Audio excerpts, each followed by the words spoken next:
Hey ho, welcome to a garden in Devon, season 3. I'm the heavy metal gardener, and today I am fucking shit up, probably in a bad way. So this is my broccoli and my plants.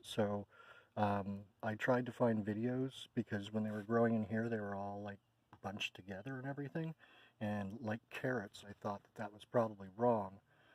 And I tried to find videos, I tried to find how-tos on how to transplant what I had in here into the garden or into bigger containers.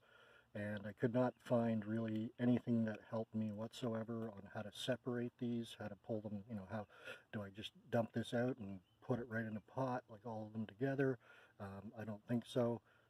So what I did is I gently tried to pull out each one as I could and transplanted them into these bigger pots because I'm not going to go in ground with them. I'm going to try and grow them in containers, and I don't know. I have no idea if this will work or not. Again, I really couldn't find any good instructions on what to do, so we will see what happens with my broccoli. And also today I planted, my landlady brought a mint plant. She might think it's spearmint or peppermint, and I actually planted it in the garden, and I actually planted one in a container that's in the garden area just to see if it'll grow. Just in case it doesn't grow in the garden, it might grow in the pot, kind of like a backup plan kind of thing, and I'll get some footage of that a little bit later. But yeah, I thought these would probably get into a bigger pot than this. I've read all kinds of stuff. Like I'm not a professional. Again, I've said this many times. I'm an amateur. You shouldn't be starting these in July, like they said, probably like in the spring or the late summer, so you get a fall, because they're not really that great in the direct sun, and yeah, it's a bit of a crapshoot. So it's a learning process, and we'll see if I get any broccoli out of this. The problem is, what they're saying is that if these get too much sun, they'll like basically, they take off and basically flower, and you'll end up with not great broccoli plants. And so now I'm kind of I don't know what to do. I've just done what I did, and hopefully that'll be okay, and we'll keep an eye on them and see what happens. But yeah, if you have any tips, please let me know, because I mean, now I probably won't even be able to grow broccoli after this if this fails.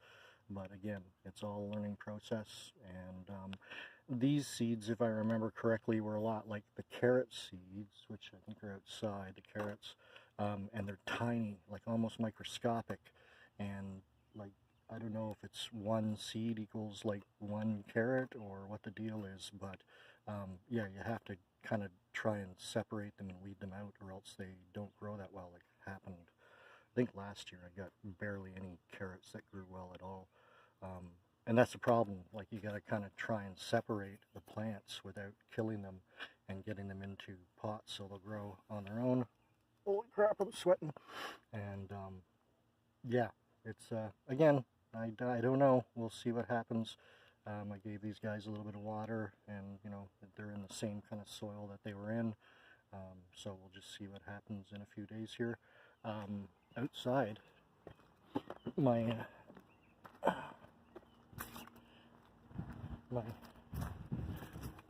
scarlet beans are starting, like they're starting to throw these shoots off, so you need to get those so they'll start climbing the trellis. So that's what I tried to do there. The Romano is dead as far as I'm concerned, so I'm probably going to have to try and get that pot out of there. I don't even know if I'll be able to get it out. Yeah, maybe use that pot for something else. And I've got to get my cantaloupe in the ground here pretty quick as well, and I'm not even too sure where I'm going to do that, because again, I've got the biochar, but I might have to even wait with the biochar until the fall and use it then, and I don't even know if it'll be good till then. So kind of put myself into a corner, and it's probably not the best corner, but it is what it is, as they say in Cuba and a lot of Canada. If not, I've got potatoes growing good so far. I've got apples that'll come in on that tree out there. I've got 2 blueberry plants, and I've got my corn, and I got some mint. So, so if anything, I will have some vegetables, just not all the vegetables that I'd hoped for. And hopefully next season will be a better season with the biochar on the ground and all that kind of shit. So we'll be back, I'm sure. Hey, welcome back, Gardening Devon. Just like that Aussie song, we are breaking all the rules. That was totally out of the wrong key and everything. So my tea-pole bean plant is now in the garden over here. I'm hoping it's going to climb up the chicken wire if it lives. Another horrible transplant. I don't know what it is. Like, I've got my pots are wet and everything. I was interrupted by the mailman coming by, and I'm just kind of like, why did they get flyers and I don't get flyers? Not that I know mine, but yeah, you hit those two apartments where nobody lives and completely skipped mine. So, anyways, tea-pole plant. Will it survive? Well, we'll see. And then over here, I put my broccoli into different pots, and they don't look like they're doing too hot right now, but hopefully they'll continue rooting and everything, and hopefully that'll work out better. Again, like, yeah, I've tried to find information on, like, is just one of those, like, green sprouts like a full plant, or, like, you need a, like, yeah, there's just not enough information for me, and so I'm just winging it and doing what I can, and hopefully they'll live. And then we've got my cantaloupe left to put in, and I think the next, like, not too hot day I'm gonna put them in the garden over there. And then like I said earlier in the video, I planted these spearmint or peppermint, whatever they were, my landlady gave me there, and also in a pot there, just to see. My chocolate mint seems to be doing okay. I noticed the color changed, and I don't know if that's supposed to happen. I'll look that up and see. And then my corn is still doing all right. Gonna hopefully get in a little bit of water in this evening. It's been a few days, and it's been pretty hot. We haven't not had any rain, so we'll see about giving everybody some water a little bit later on. And yeah, that's about it. I mean, everything's pretty much in the ground or in another pot, except for the cantaloupe, which I gotta do soon. The tea-pole I would have needed to set up another trellis for, and I've got trellis for my cantaloupe, but I don't know if I wanted to mix and match trellis with something. So we'll see how well it does there, if it does well at all, and hopefully we'll climb up that chicken wire, and that'll get on its way. And other than that, yeah, like I said, the Romano bean over here is completely dead. I mean, it's not completely dead, but I don't think it's going to get any better than what it is.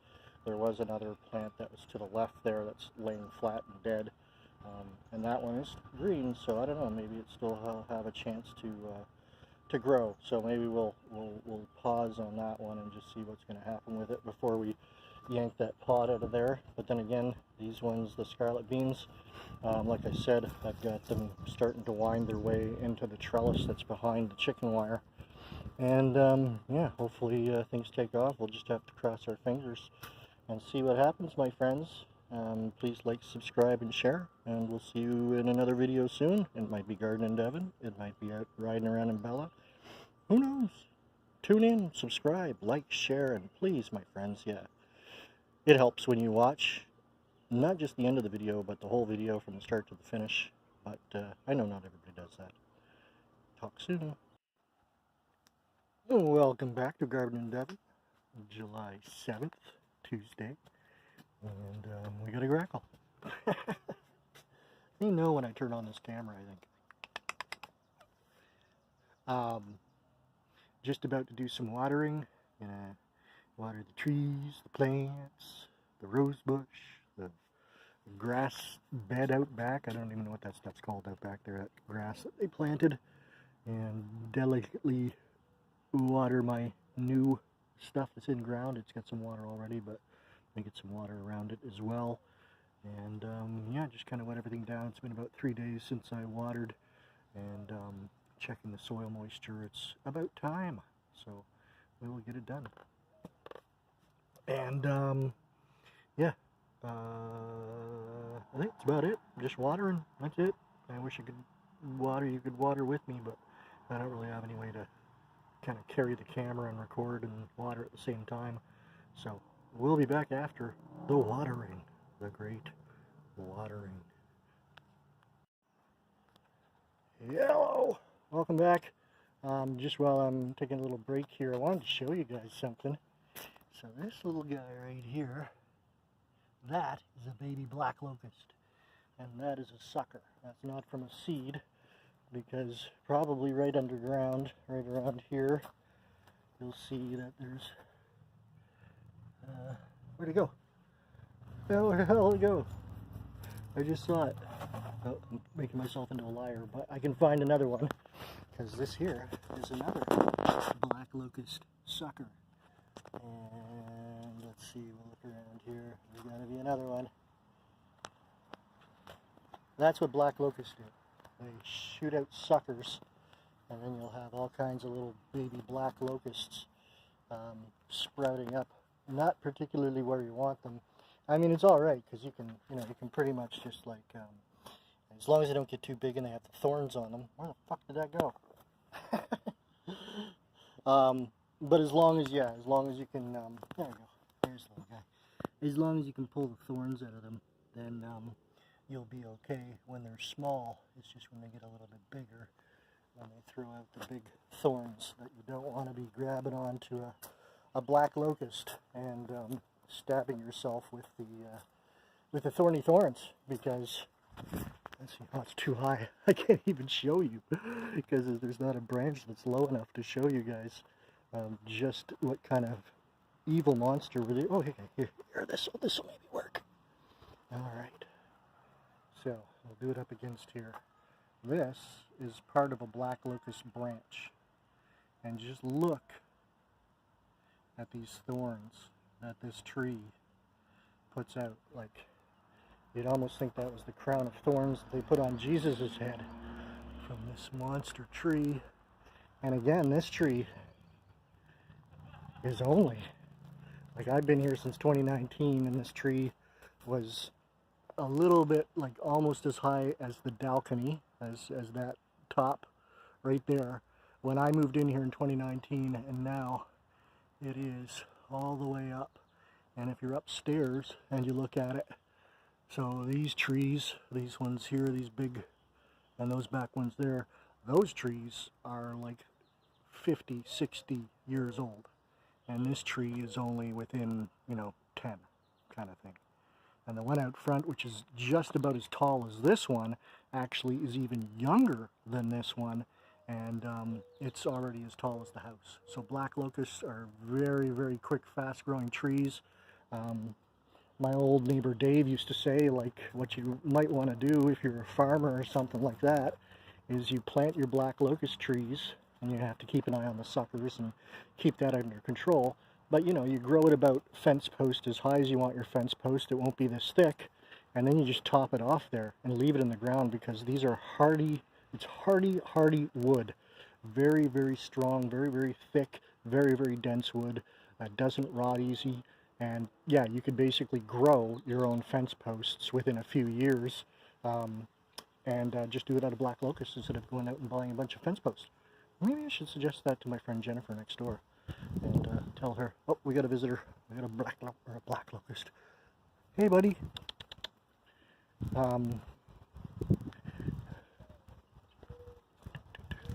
It's been kind of nice. I haven't seen the squirrels quite as much as I did yesterday. I don't know if they got the message. I really don't think that they did get the message.